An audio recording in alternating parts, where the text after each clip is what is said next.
Sometimes, when we listen back to the stories that come our way at Revenge Mosaicum, there's a pause before anything dramatic happens, a sense that the damage was done long before the moment everyone remembers. This story carried that feeling from the first line we heard. Rachel Keller never raised her voice in her family, and somehow, that mattered more than anything else. This is where she begins. I learned the rule early, in our family. The loudest voice won. Not the smartest, not the kindest. Just whoever spoke first and longest. At Sunday dinners, that was usually my sister Ashley. She'd lean back in her chair, glass of wine in hand, talking about renovations, school districts, the house they were almost ready to upgrade from. My father would nod along, proud, already halfway into her sentences. And Rachel, he'd glance down the table. Still at the school? Still there, I answered. That's meaningful work, my aunt added, smiling the way people do when they're done asking. I worked as a school counselor, kids who needed someone steady, someone who showed up. Funny thing was, that never counted much at home. I'd help clear the plates, refill coffee, listen. Grandma Margaret watched all of it from the end of the table. She didn't interrupt. She just noticed who stayed seated when the noise moved on. Once, as I stood at the sink, Ashley laughed. "You're so quiet." "Rach, you're impossible to read." I shrugged. It felt safer than explaining. We remember that moment because nothing exploded. No shouting, no confrontation, just a silence that settled in and stayed. Anyway, if this sounds familiar, you know why these stories linger with us. Later that night, Grandma touched my arm as I was leaving. Her grip was light, but deliberate. "Come by tomorrow." She told me, "I need help with something." I said yes. I always did. I went by Grandma's place the next morning before work. Same routine. She already had the kettle on. One cup set out, the other still upside down on the counter like she was waiting to see if I'd actually show. "You're early," she noted, glancing at the clock. "I have a meeting at 9. Then we won't waste time." She slid a folder across the table. Old receipts, utility bills, a list of addresses written in her blocky handwriting. I recognized most of them. Triple-deckers near Fairhaven, a couple of smaller houses closer to Edgewood. "These tenants called last night," she said, tapping the page. "Heat issue. 3rd floor." I pulled my phone out, already scrolling. "I'll call the plumber after this." She watched me do it. Quiet. Focused. My father never came with her on mornings like this. Neither did Ashley. They talked about the buildings in big picture terms. Investments. Assets. Exit strategies. Grandma talked about boilers and trash pickup and which tenant had just had a baby. "Your aunt thinks we should sell the 2 on Chapel." She mentioned casually, "pouring water. They need work." That's what I told her. I hesitated. Did she say why now? Grandma shrugged. "She says I'm tired." The word sat there between us. We noticed how her hand shook when she lifted the cup, just slightly, and how she didn't comment on it. I made the calls, took notes, promised follow-ups. This was the part no one clapped for, the part that didn't fit in a story about inheritance. We remember that morning because nothing dramatic happened, just work being handed to the person who would carry it. Before I left, Grandma reached for my wrist. "You don't talk much," she said, "but you listen. That's why this matters." I nodded, grabbed my bag, locked the door behind me like I always did. The attorney's office didn't look like a place where anything life-changing should happen. Beige walls, a humming printer, a bowl of hard candy that tasted like it had been there since the 90s. Grandma sat beside me, hands folded in her lap. She wore the navy coat she saved for appointments she took seriously. "This won't take long," the man behind the desk said, smiling as he closed the door. "Margaret, are you comfortable?" She nodded once. "Let's do it." I leaned forward. I thought we were reviewing paperwork. "We are," she replied, "just not the kind you expect." The word expect landed heavier than it should have. The attorney slid a stack of papers toward us. Thick. Tabs on the side. My name typed neatly in several places I wasn't ready to see it.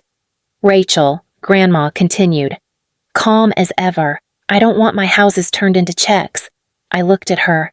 They won't be. They will. Just not by you. My throat tightened. Grandma. She raised a hand. Not unkind. Final. I'm still here. Still thinking. And this is my decision. The attorney explained things slowly. Trust. Immediate transfer. No changes later. He kept checking her face, waiting for confusion that never came. When he asked if she understood, she met his eyes. I built every one of them. I know exactly what I'm doing.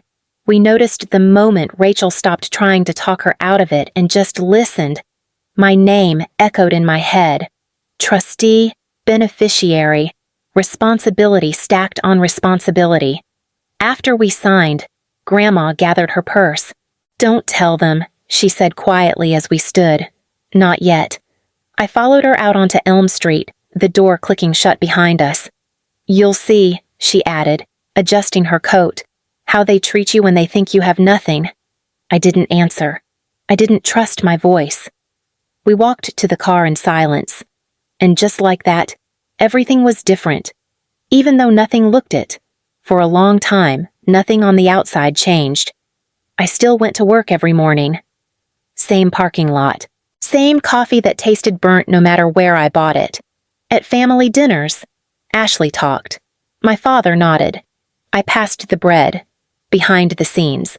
My phone never stopped buzzing. A tenant on Grand Avenue texted at 6:40 in the morning. No heat again. I called the contractor before brushing my teeth. By lunch, I was forwarding an invoice to the trust account. By dinner, I was answering a message about a leak on the second floor of one of the houses near Edgewood. Grandma would call at night. Did the plumber come? He did. It's handled. Good. Make sure they're warm. That mattered to her. Warmth. Quiet things. At a birthday dinner. My uncle leaned across the table. Your grandma keeps you busy. Huh. He smiled like he was being generous. It's nice of you to help. Someone has to keep an eye on things. Keep an eye. Not run. Not decide. Just watch. Later that night, my father pulled me aside near the coats. His voice stayed low. Controlled. Don't start thinking this makes you important. I felt it land. Harder than he meant it to. We remember moments like that because they pass quickly, but they don't leave. I nodded once. I know where I stand. He patted my arm, satisfied. Good. What he didn't see were the spreadsheets on my laptop, the permits signed in my name, the insurance renewals, the rent deposits arriving on schedule. I didn't correct anyone. I didn't defend myself. I kept my apartment, kept my car, kept my mouth shut. Grandma noticed. One night, after a long call about roofing estimates, she said softly, "You're carrying more than they think. I can handle it." "I know," she replied. "That's why I chose you." I closed my laptop and sat there for a minute before turning off the light. The call came on a Tuesday afternoon, right as I was walking back from lunch. Ashley's name lit up my phone. She never called in the middle of the day. "It's Grandma," she said, breath tight. "She had a stroke. Not bad. They think she's awake. At the hospital. Everything smelled like disinfectant and old coffee. Grandma lay propped up, thinner somehow. One side of her mouth didn't move quite right, but her eyes tracked me as soon as I stepped in. "You're late," she murmured. "Traffic." A lie. I took her hand anyway. The doctor talked in careful sentences. Rest, no stress, no big decisions. My father nodded along like that. Settled something. She shouldn't be dealing with the properties anymore. He said once the door closed, "It's too much. I'm already handling most of it." I replied. He didn't look at me. "Exactly." "That's enough." Grandma squeezed my fingers. Not hard. Just enough to remind me she was still there. Later, in the hallway, my aunt whispered, "This is when families step in. We remember how quickly concern can turn into control, how easily care becomes permission." At home that night, I opened my laptop. Voicemails stacked up. A furnace issue, a missed rent payment, a city notice about an inspection window. I handled them one by one. Before bed, Grandma called from the hospital phone. Her voice was slower, but steady. "Don't let them take it from you," she said. "I won't." She breathed out. Good. I sat in the dark a while after we hung up, listening to the quiet settle back in. The message came through the family group chat late Friday morning. Family meeting. Sunday at 2. Important. Adults only. No one mentioned Grandma. The house was my aunt's, out in West Hartford. White siding. Fresh mulch. Everything trimmed back just enough to look intentional. Inside. The dining table had been cleared like it was ready for work. Not food, laptops, printed pages, a legal pad already filled halfway. My father stood at the head, hands resting on the chair like he'd practiced the posture. "Let's keep this focused," he began. "Mom's health isn't great. We need a plan." Ashley sat close to him, nodding. My uncle flipped open his laptop. A spreadsheet glowed between us. They talked about the buildings like they were already gone. Which ones were strong? Which ones needed to be let go? How the income could be split fairly once things were reorganized. I listened, took it in. At one point, my aunt glanced at me. "Rachel's been helping with day-to-day stuff." She said, "So that's covered. Helping again." My father finally turned toward me. "We'll need you to transition out once this is formalized. Maybe we set up a small management fee. Something reasonable." My chest tightened, but I kept my voice level. "And Grandma, she doesn't need to be burdened." He replied quickly. The doctor was clear. We noticed how easily concern became exclusion, how smoothly the door closed without being named. I looked down at the table. The numbers on the page were familiar. Old. Estimates pulled from public listings. Nothing current. "Has anyone checked the deeds since 2019, I asked. The room went quiet. Just for a second. My father frowned. "Why would we?" I reached for my phone. "Because I think you should." No one spoke as I stood and walked toward the front door. The doorbell rang before I touched the handle. The man at the door wore a dark jacket and carried a leather case that looked heavier than it should have been. "Michael Barnes," he said, offering a small nod. "I'm here regarding the Keller family trust." My father stiffened. "We didn't call a lawyer." "You didn't," Barnes replied calmly. "Rachel did." No one moved aside, so I did. He stepped in, took the empty chair at the end of the table, and set the case down with care. "This won't take long," he added, opening it. My aunt crossed her arms. "We're in the middle of something."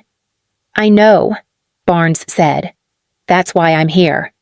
He slid a folder forward, thick, tabbed, familiar. "In March of 2019, he continued, "Margaret Keller executed an irrevocable trust. Ownership of all 18 properties transferred at that time." Ashley laughed once. Sharp. "That's not possible." Barnes didn't react. He laid out copies of deeds instead. Stamps, signatures, dates spelled out in ink. "These are public record," he said. "Filed with the county. Taxes paid accordingly. Insurance updated. Management authority assigned." My father leaned forward, scanning the pages. His face changed slowly. Confusion first, then something harder. "You knew," he said, looking at me. I managed. I replied, like I always have. "We remember the sound then. Not shouting. Paper sliding on wood. Breath catching." My uncle shook his head. "Mom wouldn't do this without telling us." "She did tell you," Barnes said gently. "She told you by choosing someone else." Silence stretched. No one interrupted it. Barnes closed the folder partway. "There's more documentation if needed. Medical evaluations, witness statements." My father pushed back his chair. "This meeting is over." Barnes glanced at me. "Only if you want it to be." I stayed seated. My hands were steady. My voice surprised me with how calm it sounded. "Let's finish," I said. No one argued. No one rushed to speak after that. The papers stayed where they were, spread across the table like they'd chosen their own place to land. My aunt reached for one page, then stopped halfway. "So what now?" she asked, voice thinner than before. Barnes answered without lifting his head. "Now you understand the structure that's already in place." My father paced to the window, stood there with his back to us. "This can't be right." Mom was confused after the stroke. She was evaluated before and after. Barnes replied, flipping to another tab, "Two physicians, independent. Findings were consistent." Ashley leaned toward me.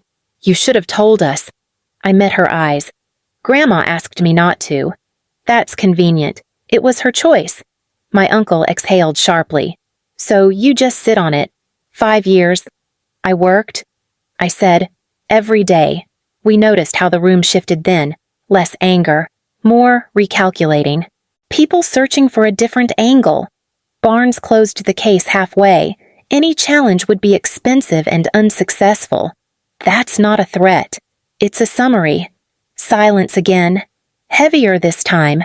My father finally turned around. His voice dropped. "You could share. You don't have to keep it all." I felt something loosen in my chest. Not relief. Clarity. "I didn't take anything," I said. "I kept what I was given running. Warm. Insured. Legal." We remember moments like that because the noise drains out of them. What's left is recognition. Barnes stood. "I'll leave my card. If you have questions, you can call my office." He nodded to me once before heading out. No one followed him. I gathered my bag slowly. At the door, my aunt spoke again. Softer now. "You really won't reconsider." I paused. Grandma already did. Outside, the air felt cooler. I sat in my car for a minute before turning the key, hands resting on the wheel, breathing steady. Behind me, the house stayed quiet. Grandma passed a few months later, quietly, in her own bed. I found her in the morning, the kettle still half full, her glasses folded on the table. She looked like she'd simply stepped out of the room. The family kept their distance after that. Polite at the funeral. Careful. Nothing left to argue over. Life narrowed in a good way. Fewer explanations. Fewer dinners where I felt smaller for no reason. The buildings stayed full. Warm. People paid rent. Repairs got done. Work continued. Some nights, after locking up, I'd stand in the hallway a moment longer than necessary. Listen to televisions through walls. Someone laughing. Someone cooking. It was enough. Rachel Keller learned that quiet didn't mean absent. It meant steady. It meant staying when no one was watching. If you're still here, taking this in slowly, thank you for listening. I turned off the lights, closed the door behind me, and walked home without looking back.